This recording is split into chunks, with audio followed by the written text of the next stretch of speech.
नमस्कार, आप देख रहे हैं दृष्टि न्यूज। तमाम खबरों के लिए चैनल को लाइक, शेयर और सब्सक्राइब जरूर करें।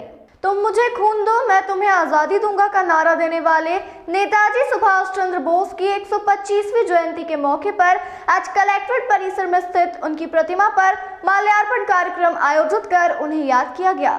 कांग्रेस के जिलाध्यक्ष मोहित रघुवंशी के अलावा प्रदेश पदाधिकारी, जिला पदाधिकारियों के साथ साथ स्वर्गीय रघुवीर चरण शर्मा, स्वतंत्रता संग्राम सेनानी ट्रस्ट के सदस्य द्वारा भी पहुंचकर उनकी प्रतिमा पर माल्यार्पण कर उन्हें याद किया गया। इस दौरान आजादी की लड़ाई में उनकी सहभागिता के बारे में भी जानकारी दी गई।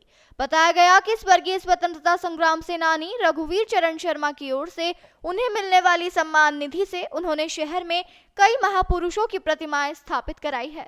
उसी में से नेताजी सुभाष चंद्र बोस की प्रतिमा कलेक्ट्रेट परिसर में स्थापित की गई थी। इस मौके पर स्वतंत्रता संग्राम सेनानी रघुवीर चरण शर्मा को भी याद किया गया। आज देश की आज़ादी के अमर सेनानी नेताजी सुभाष चंद्र बोस की जन्म जयंती है। विदिशा में स्वर्गीय रघुवीर चरण शर्मा स्वतंत्रता संग्राम सेनानी द्वारा अपनी सम्मान निधि से प्राप्त राशि से नगर में कई मूर्तियाँ और अन्य काम कराए गए हैं, जिसमें ये नेताजी सुभाष चंद्र बोस की मूर्ति यहाँ कलेक्ट्रेट परिषद में लगी है। इस स्थान का चयन हम लोगों ने एक नेता रघुवीर चरण शर्मा जी की निधि का सही उपयोग हो, इस बात के लिए एक ट्रस्ट बनाया गया है। इसका ट्रस्ट में पहले वो स्वयं अध्यक्ष थे, उनके बाद मैं अध्यक्ष हूँ, अतुल साहब उपाध्यक्ष हैं, रामकृष्ण शर्मा सचिव हैं। हम लोगों ने ये स्थान का चयन इसलिए किया था, जैसा भी अभी पूर्व वक्ताओं ने कहा कि नेताजी सुभाष चंद्र बोस सिविल सेवा की परीक्षा में पास हुए थे। मैंने आज जो IAS है उसको उस समय ICS कहते थे और उसकी परीक्षा इंग्लैंड में होती थी। मैंने भारत में जो कलेक्टर बनेगा वो इंग्लैंड से परीक्षा पास करके आता था उस जमाने में। जन्म जयंती मनाने के लिए हम एकत्रित हुए हैं, जिसने पूरे अखंड भारत को आज़ाद कराने के लिए नौजवानों की एक फौज बनाकर देश की आज़ादी में जो योगदान दिया, ऐसे महापुरुष की जयंती पर कांग्रेस पार्टी की ओर से सत नमन और 125वीं उनकी जयंती है। ऐसे महापुरुष से हमें सीखने को मिलता है और हम सभी साथियों से भी अनुरोध करते हैं कि ऐसे महापुरुषों को हम याद करते रहें, जिससे कि ऐसी फिरकाप्रस्त पार्टी जो कि महापुरुषों के नाम मिटाने पर लगी है, नई पीढ़ी को अगर हम कुछ दे सकते हैं तो इन महापुरुषों का बताए हुए रास्ते पर चलने के लिए उन्हें बता सकते हैं। हम आदरणीय हमारे स्वतंत्रता संग्राम सेनानी विदिशा के रहे रघुवीर चरण जी को भी हम इस समय पर याद करेंगे। तो उनके द्वारा जो कार्य किए गए, निश्चित रूप से विदिशा के जनता में, विदिशा के युवाओं में, विदिशा के लोगों में बड़ा स्नेह रहना चाहिए। उनके प्रति जो श्रद्धा होना चाहिए वो मैं पूर्ण रूप से उनके प्रति कृतज्ञ हूँ। उन्होंने जगह जगह पर महापुरुषों की जो मूर्तियाँ लगाकर, स्टैचू बनाकर मैं जो काम किया है, तो निश्चित ही रूप से एक विदिशा के लिए ऐतिहासिक है। नेताजी सुभाष चंद्र बोस की जन्म जयंती है। आज ही के दिन उस सपूत ने जन्म लिया था। आप सबकी जानकारी में ये बात ला दूँ कि वो पहले ऐसे व्यक्ति थे कि जो ICS में उनका चयन हुआ था। ICS मतलब जो आज IAS होता है, इस तरह आज IAS परीक्षा पास करके कलेक्टर बनते हैं। उस ज़माने में ICS इंग्लैंड में परीक्षा होती थी, उसमें पास होकर वो ICS बने थे।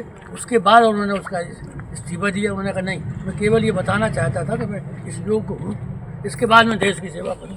वो कलेक्टर नहीं बने और आज़ादी के आंदोलन में महात्मा गांधी के साथ कांग्रेस से जुड़ गए। आपको ये भी जानकारी होगी, आप सब कांग्रेस परिवार के लोग हैं।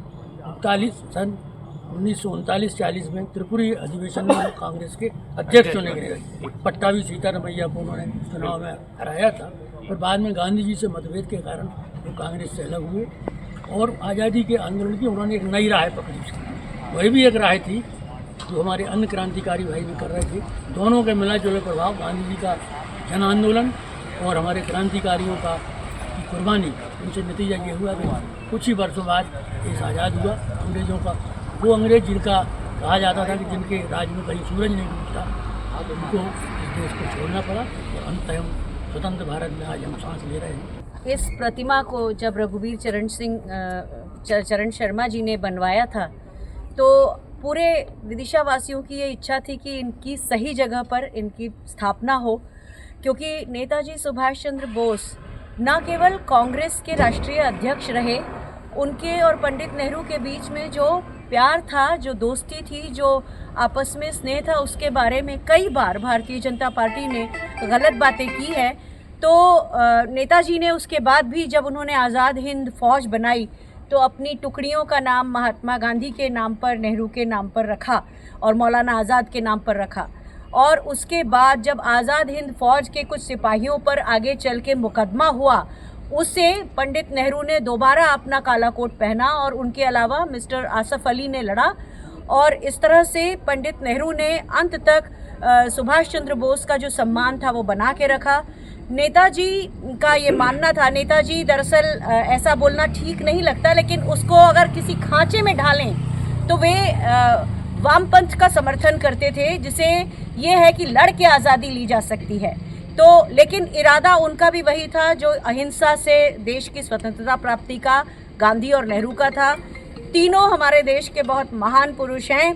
दुखद ये है कि भारतीय जनता पार्टी ने उनके लिए एक, आपको पता होगा कि लेज़र की प्रतिमा बनाने की बात की, इंडिया गेट में कुछ दिन तक दिखाया और उसके बाद उसे बंद कर दिया। तो हमें, जब तक हम कांग्रेस के लोग और हम ऐसे लोग जो लोकतंत्र को प्यार करते हैं, जब तक हम नेताजी का नाम याद रखते रहेंगे तब तक ही वे अमर रहेंगे। नहीं तो ऐसी ताकतें ज़रूर हैं इस देश में जो उनके नाम को भी ध्वस्त करना चाहती हैं।